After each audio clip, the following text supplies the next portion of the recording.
우리 옆에 분들 다시 한번 인사 나누겠습니다. 환영해요 하고 인사합시다. 환영해요. 또 한번 인사합시다. 기뻐해요. 또 한번 인사합시다. 사랑해요. 환기사 인사입니다. 환영해요. 또 기뻐해요. 사랑해요. 자, 여러분 남는 장사 해보셨습니까? 남는 장사. 남는 장사 좋아하시나요? 좋아하시죠? 1부 때 여쭤보니까 아주 많이 대답하시더라고요. 내가 이만큼 했는데 그 일한 만큼보다 이익을 얻는 것, 그죠? 이게 남는 장사입니다. 그래서 어느 사람이든 이 남는 장사는 다 좋아합니다.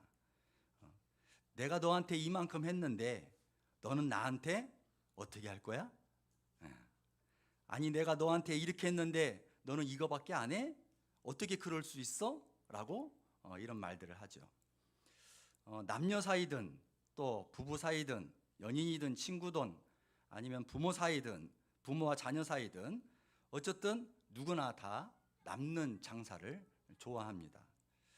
말로는 아니 너 어떻게 그럴 수 있어 라고 당당하게 말은 못하겠지만 남는 장사가 아니었을 때에는 속으로 누구나 내가 손해본다라고 하는 생각을 다 한다라는 것이죠. 나만의 손익계산서를 마음에 새기고 있다라는 겁니다.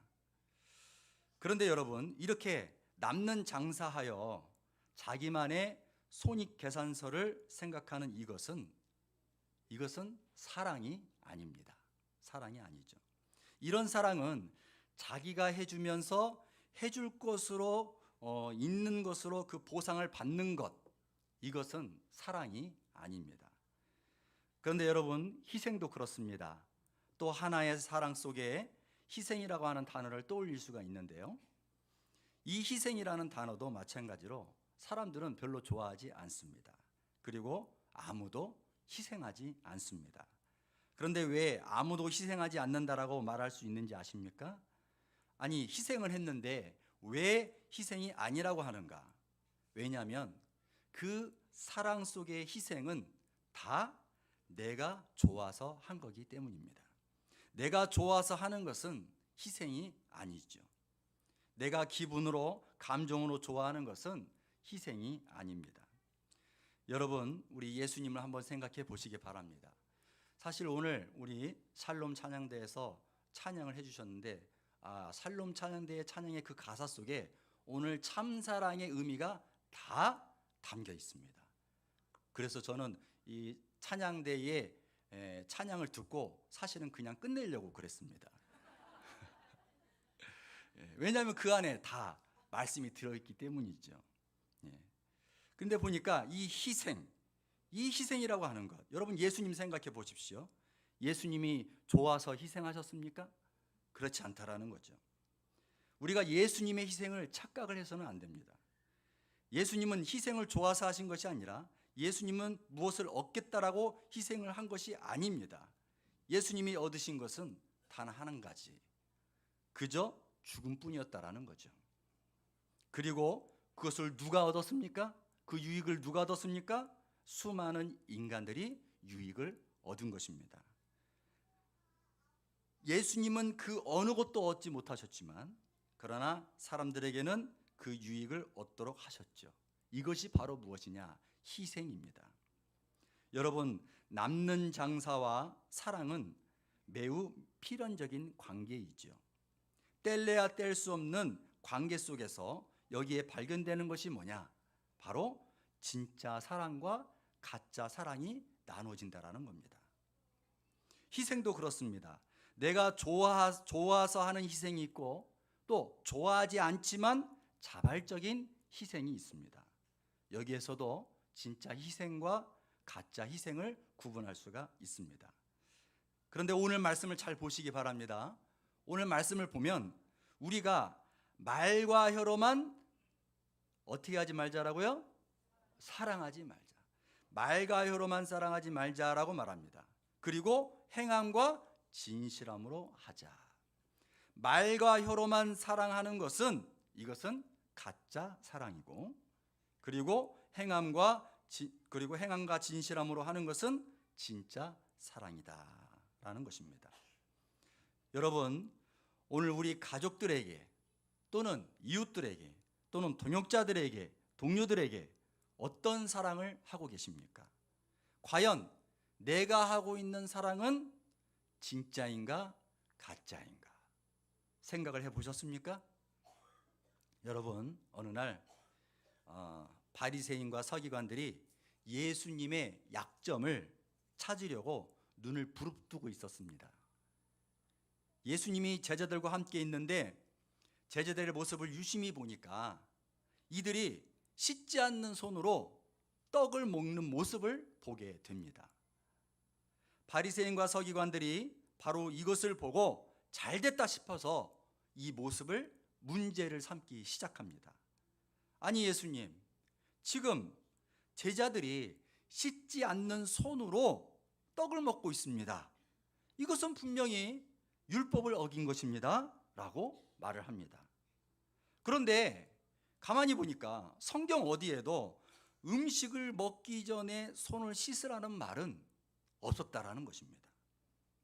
이들이 말한 것은 뭐냐면 음식을 먹을 때 손을 씻는 것은 그냥 좋은 전통이었던 것입니다. 좋은 전통.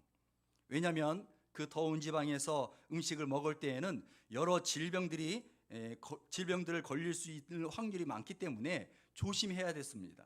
그래서 식사하기 전에 손을 씻는 것은 잘못된 것이 아니었다라는 거죠.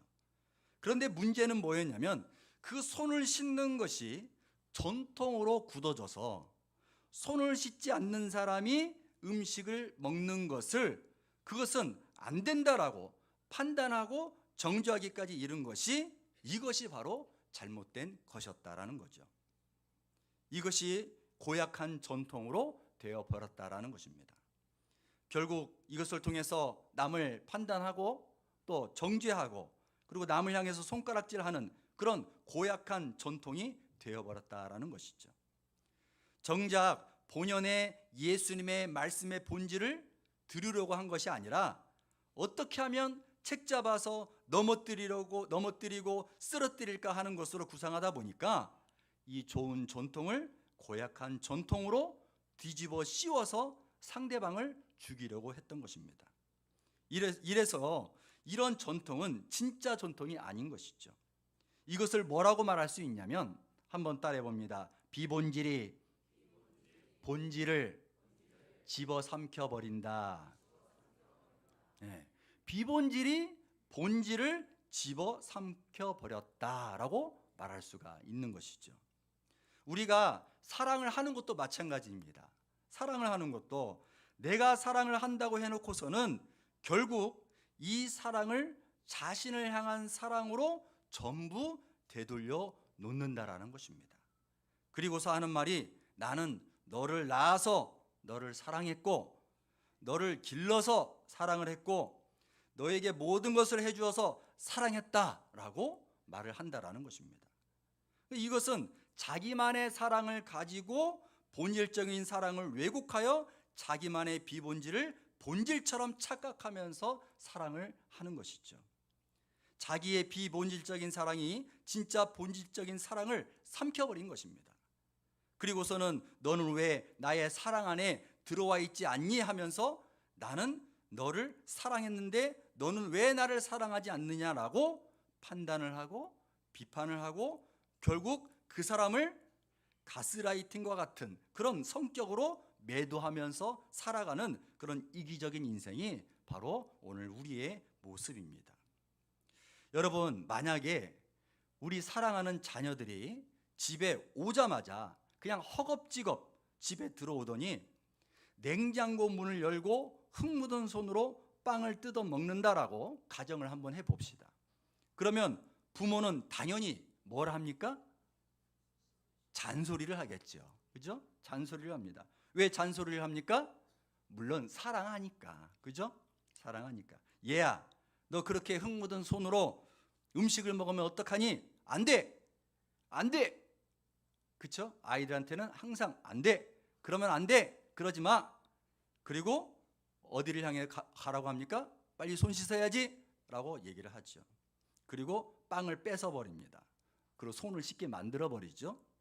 그런데 여러분, 만약에 우리가 그 자녀를 더 사랑하면, 정말 진정으로 사랑을 한다면 어떻게 우리가 이 아이에 대해서 어떻게 생각을 할까요? 그 아이를 더 사랑한다면 그 아이를 나무라기에 앞서서 이 아이가 배가 얼마나 고팠을까? 얼마나 고팠을까? 이것이 먼저 보여야 한다는 거죠. 손을 씻지 않고 먹는 그 행동을 먼저 보는 것이 아니라 그 아이의 마음의 상태를 먼저 보게 된다는 거죠. 아니, 얘가 지금 얼마나 놀다 왔길래 저렇게 허기져서 허겁지겁 뛰어와 음식을 먹으려고 하는구나. 그 아이의 마음의 상태를 본다면 그럼 어떻게 하면 좋겠습니까? 어떻게 합니까? 그 아이가 먹을 것을 어느 정도 먹어서 조금 허기가 진 뒤에 그리고 그 아이의 손을 씻어주면 되는 것입니다. 그렇죠? 그렇죠? 예. 여러분, 사랑을 하면 본질이 먼저 보이게 되더라라는 것입니다. 어떤 형식과 방법보다는 그 사람의 마음과 상태를 보게 된다라는 거죠. 그런데 사랑이 식어버리면 그 사람의 마음의 상태보다도 형식, 방법이라고 하는 그 틀이 먼저 앞서서 본질의 것을 삼켜버리게 된다라는 겁니다. 가만히 보면 우리는 이러한 비본질적인 것에 눈을 뜨게 되다 보니까 정작 사랑의 본질을 외면하고 자기만의 옳다라고 하는 사랑을 가지고 사람을 대하게 된다라는 거죠. 이것이 바로 자기만의 율법적인 사랑입니다. 그래서 바리새인과 서기관들의 그 못난 모습들을 예수님이 보시고 말씀을 하십니다. 그런데 너희는 어찌하여 그 율법이라는 도구를 하나님의 사랑과 이웃 사랑이라고 하는 본질보다도 더 중요하게 여기느냐? 뭐가 뒤바뀌어도 이렇게까지 뒤바뀌면 안 되지 않냐라고 하면서 그들을 책망을 하십니다. 그리고 예수님이 이사야서에 있는 말씀을 빗대어서 말씀을 해주시죠. 뭐냐면 마가복음 7장 6절 7절에 뭐라고 말씀하고 있냐면 이사야가 너희 외식하는 자에 대하여 잘 예언하였도다. 잘 예언하였도다. 기록하였으되 이 백성이 입술로는 나를 공경하되 마음은 내게서 멀도다. 사람의 계명으로 교훈을 삼아 가르치니 나를 헛되이 경배하는도다 하였느니라. 이렇게 예수님께서 말씀하셨습니다. 여러분, 우리는 이 사실을 알아야 됩니다. 우리가 사랑이 식어버리면, 진짜 사랑을 하지 않으면 그 많은 입에서 나오는 말 그리고 우리의 행동이 아무 소용이 없다라는 겁니다. 우리가 진짜 하나님에 대한 사랑이 없으면 우리가 아무리 주여 주여 하나님 하나님 외쳐도 아무 소용이 없다라는 겁니다. 그리고 우리가 진짜 이웃 사랑에 대한 마음이 없으면서 우리가 아무리 주여 주여 하나님 외쳐도 아무 소용이 없다라는 거죠. 내 입술로는 하나님과 가까운 채 하며 형식 따지고 방법 따지고 법을 따지면서 자기의 비본질이 본질을 집어삼키는지도 모르고 주여 주여 외치는 이것은 예수님을 헛되이 경배하는 것이다 라고 우리는 알게 되는 것입니다. 여러분, 우리는 자세히 보면 참사랑의 본질에서 많이 벗어나 있습니다. 많이 벗어나 있어요. 저는 오늘 이 말씀을 준비하면서 저 자신 속에서도 참 본질보다도 얼마나 많은 비본질이 내 마음속에서 자리 잡고 있었는가라는 것을 한번 생각해 보게 되었습니다. 그토록 성경도 읽고 그토록 성경 연구도 많이 하고 또 그토록 말씀을 가르치고 전하고 하였던 저 자신을 보면 어떻게 그토록 사람을 정죄할 수 있겠는가? 때로는 목사가 돼가지고, 때로는 장로가 돼가지고 말이지, 때로는 권사가 돼가지고 말이지, 아니 10년, 20년, 30년 신앙생활하는 사람이 어찌 그럴 수가 있지? 라고 하면서 내 마음속에 그러니까 사람의 필요가 눈에 들어오는 것이 아니라 내 마음의 눈이 멀어서 상대방을 그토록 정죄하며 마음을 아프게 했던 그런 것을 다시 한번 제 자신을 돌아보게 되더라라는 것입니다. 그러면서 예수님의 말씀 속에서 입술로는 나를 공경하되 마음은 내게서 멀도다라는 그 말씀이 생각이 나는 것입니다. 여러분, 우리가 살다 보면 나의 형식에 매여서 그 삶이 진짜인 줄 알고 살아갈 때가 많이 있습니다. 물론 맨 처음에는 잘못된 것이 아니었습니다. 처음에는 참 순수하죠. 순수한 마음으로 또 진심으로 본질을 붙잡고 살았습니다. 그러나 시간이 흐르면서 우리의 마음속에 욕심이 스며들고 또 세상의 기준과 비교 의식이 자리 잡히면서 본질을 잃어버리게 된 것입니다. 그렇게 우리는 어느새 내가 만든 틀, 그리고 나의 방식, 나의 기준 속에서만 진리를 보려고 하고 나만의 비본질이 진리인 줄 착각하면서 살아가게 되었다라는 것입니다. 가정에서 사랑이라는 그 이름으로 내 뜻을 강요하고 내 자녀를 하나님께 맡기신 생명이 아니라 내 소유처럼 다루고 내가 부모를 공경한다 하면서도 내 감정과 판단으로 함부로 대할 때도 있고 교회에서는 형제자매의 아픔보다도 질서와 전통 그리고 예배의 형식과 방법에만 마음에 두면서 정작 그 속에 담긴 하나님의 마음, 사랑의 본질을 놓쳐버릴 때가 많이 있다라는 것입니다. 직장에서도 그렇습니다. 어떻습니까? 직장에서는 생존이라는 이름으로 경쟁 속에서 남을 밟지 않으면 내가 설 수 없다라고 하는 그 세상의 논리 속에서 동조하면서 어느새 양보, 배려, 정직, 신뢰 이런 모든 것들은 다 사라져버리고 결과만을 추구하는 그런 사람이 되어버리기도 합니다. 여러분, 우리가 정말 잃어버리는 것은 형식을 잃어버린 것이 아니라 어떻게 보면 참 사랑의 본질을 잃어버렸다라는 것입니다. 하나님께서 우리에게 원하시는 것은 의식과 규율 그 모든 이전에 그 마음에서 우러나오는 사랑과 진실된 관계였다라는 사실을 우리는 잊은 채 살아가고 있습니다. 내 마음을 다하고 목숨을 다하고 뜻을 다하여 주 너의 하나님을 사랑하라. 이 말씀처럼 우리의 신앙은 형식이 아니라 하나님을 향한 전 인격적인 사랑에서 우리는 출발을 할 수 있어야 한다라는 것입니다. 그리고 그 사랑이 우리의 말과 혀로만 사랑하지 말고 오늘 말씀처럼 행함과 진실함으로 하자라고 하는 그 실천이 이어져야 그래야 비로소 온전해지는 것입니다. 그래서 여러분, 우리가 잃어버린 것은 방법뿐만 아니라 방향도 잃어버렸다라는 것이죠.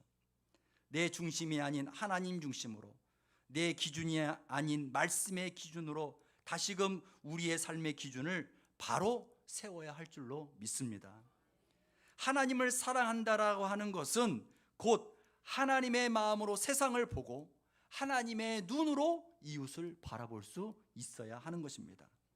진짜 사랑은 외적인 틀 속에서도 드러나는 것이 아니라 보이지 않는 곳에서 드러나는 그런 사랑과 순종의 열매로 나타날 수 있어야 하는 것입니다.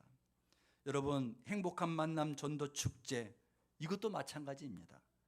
물론 만남도 중요하고요, 또 전도도 중요하고요, 교회에 나와서 함께 어울리며 축제하는 것도 중요합니다. 그런데 더 중요한 것은 뭐냐? 그 한 영혼을 진정으로 사랑하는 것입니다. 진정으로 사랑하는 거예요. 그 영혼을 진정으로 사랑하면 그 영혼을 위해 진정으로 기도하게 되고, 그리고 어떻게 해서든 그 영혼이 하나님의 자녀가 되기 위해 전도에 힘쓰게 되는 것이죠. 그래서 형식적인 전도 축제가 아니라 정말 진정으로 한 영혼을 사랑할 수 있는 진정한 전도 축제가 되어야 하는 것입니다.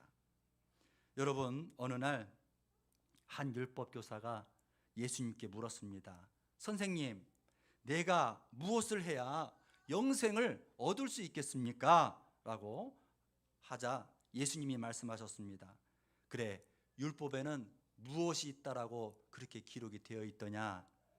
율법 교사가 이렇게 얘기를 합니다. 내 마음을 다하고 뜻을 다해 주 너의 하나님을 사랑하고 내 이웃을 내 자신과 같이 사랑하라고 하셨습니다. 그러자 예수님이 말씀하십니다. 그래, 네가 한 말이 옳다. 그러면 그대로 행하라. 그대로 행하라. 그런데 이 율법 교사가 거기에 네, 순종하겠습니다, 그렇게 하겠습니다 라고 하면 되지만 한마디를 더 합니다. 뭐라고 했을까요? 예수님, 내 이웃이 누구입니까? 내 이웃이 누구냐고 물어보는 거예요. 여러분, 질문이 참 이상하지 않습니까? 예. 분명히 자기 입으로 내 이웃을 내 자신과 같이 사랑하라, 하나님을 사랑하고 내 이웃을 내 자신과 같이 사랑하라 라고 하는 자기 입으로 읊었음에도 불구하고 뭡니까? 내 이웃이 누구입니까? 라고 그렇게 질문을 한 것입니다. 그러니까 지금 하나님이 말씀하신 마음을 다해 하나님을 사랑하고 이웃을 사랑하라는 말씀을 자신의 입으로 직접 말하고 다 알고 있으면서도 거기에 내 이웃이 누구냐고 묻는다라는 것은 사랑은 알고 있지만 사랑을 한 번도 하지 못한 사람이었다라는 거죠. 차라리 그냥 네, 순종하겠습니다, 알겠습니다라고 했다면 그것이 가식적이지 않았을 것입니다. 율법 교사는 오히려 자신의 질문이 자신이 그렇게 살지 못합니다라고 그렇게 드러내고 있었다라는 거죠. 그러니까 예수님이 그 이후에 더 구체적으로 말씀해 주십니다. 그게 뭐냐면 제사장, 레위인, 사마리아인 이 세 사람의 예를 들어서 진정한 사랑이 무엇인가를 알려주십니다. 제사장, 레위인과 또 사마리아인 그 사람들 중에 누가 강도 만난 사람의 이웃이 되겠느냐라고 그렇게 물으시면서 너도 이 사마리아인과 같이 하라라고 말씀을 하시죠. 여러분, 이와 같이 우리도 그렇다라는 거죠. 우리는 머리로는 사랑을 알고 사랑을 배우고 훈련을 하지만 정작 우리는 그 사랑을 내 조건에만 맞는 사랑을 해오고 있다는 겁니다. 내 조건이라는 것이 내 형식이고 내 방법이고 내 중심이 되어 사랑을 알고 있었고 그리고 내가 좋아서 내가 좋은 감정으로 그렇게 해왔다라는 것입니다. 이런 사랑이 자꾸 쌓이다 보니까 이것이 진짜 사랑인 줄 알고 있다가 누군가 그렇게 하지 않으면 그 사람을 나의 기준으로 정죄해 버린다라는 것입니다. 그래서 예수님은 이런 가짜 사랑을 향해 진짜 사랑을 말씀해 주신 것이죠. 참 사랑의 본질은 그 위치가 제사장이 되었든 레위인이 되었든 그 어떤 사람이든 그 위치의 경계의 선을 넘을 수 있어야 된다라는 것입니다. 내가 누구이기 때문에 사랑을 하는 것이 아니라 그 벽을 넘어서 고통받는 사람을 향해 다가갈 수 있어야 한다라는 것이죠. 그리고 그 참사랑의 본질은 그 사람이 불쌍히 여기어서 그 마음에서 멈추어지는 것이 아니라 직접 다가가서 싸매고 데려가서 돌보는 것이 되어야 한다라는 것입니다. 그리고 그 사마리아인이 이름도 모르는 사람을 위해서 자신의 시간, 자신의 물질, 자신의 정성을 아낌없이 썼던 것처럼 그 사랑은 계산되지 아니하여야 된다라는 것을 예수님께서 말씀해 주신 것입니다. 여러분, 이렇게 말씀하신 이유가 예수님이 말씀하신 것은 그래 너 이렇게 착하게 살아라 이런 말씀이 아니라는 거예요. 그런 말씀이 아닌 거예요.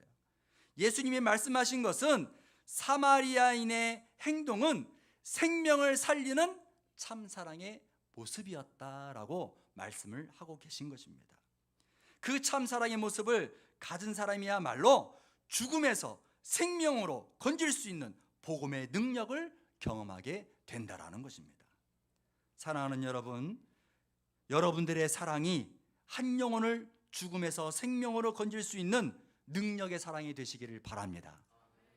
여러분, 어떻게 보면 지금 예수님이 말씀하신 이 선한 사마리아인은 바로 예수님 그 자체를 설명하고 있는 거예요. 예수님 그분 자체를 사마리아인을 통해서 설명하고 있는 것이다라는 겁니다. 오늘 샬롬 찬양대에서 오늘 찬양으로 고백하지 않았습니까? 우리가 죄로 상처로 쓰러져 있을 때에 아무도 그 마음을 거들떠보지도 않았을 그때에 수많은 사람들은 자신의 위치와 자신의 감정만으로 사랑을 계산하면서 다가왔지만, 그러나 우리 예수님은 그 모든 경계를 넘어서서 우리에게 십자가의 은혜로 오셔서 우리의 마음의 상처와 아픔을 다 싸매시고 우리를 살려주신 것이죠. 이미 우리 예수님은 나를 향하여 참 사랑을 보여주신 것입니다. 사랑하는 여러분, 이제 다시 사랑의 본질로 돌아갈 수 있기를 바랍니다. 하나님을 사랑하고 이웃을 사랑하는 이 단순한 말씀이지만 이 위대한 명령 앞에 다시 서 볼 수 있기를 바랍니다. 내 안에 있는 욕심과 내 안에 있는 자아를 다 내려놓고 하나님의 사랑으로 관계를 회복하고 공동체를 세워가는 삶이 되기를 간절히 소망합니다. 사랑은 단순한 도덕적인 권면을 이야기하는 것이 아닙니다. 사랑은 구원받은 성도들의 삶 속에서 나타나는 진정한 믿음의 증거입니다. 그럴 때 우리의 인생은 더 이상 허무한 형식이 아니라 하나님께 드려지는 참된 예배의 삶이 되는 것이고, 그리고 진정한 사랑의 열매를 맺는 남는 장사가 되는 것이고, 이것은 영원한 가치가 있는 사랑의 인생이 되는 것입니다. 한번 따라해 봅니다. 사랑은 구원입니다.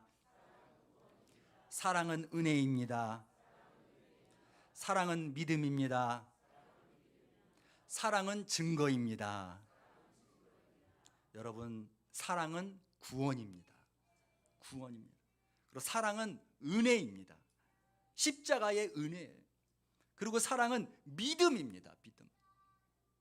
그리고 사랑은 증거입니다.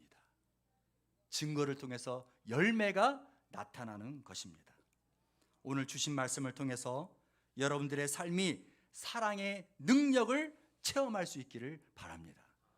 그리고 사랑의 능력을 경험할 수 있기를 바랍니다. 그래서 여러분들의 사랑의 그 삶을 통해서 한 영혼이 주님께로 돌아오는 역사가 있기를 간절히 주님의 이름으로 소망합니다. 다 함께 일어나셔서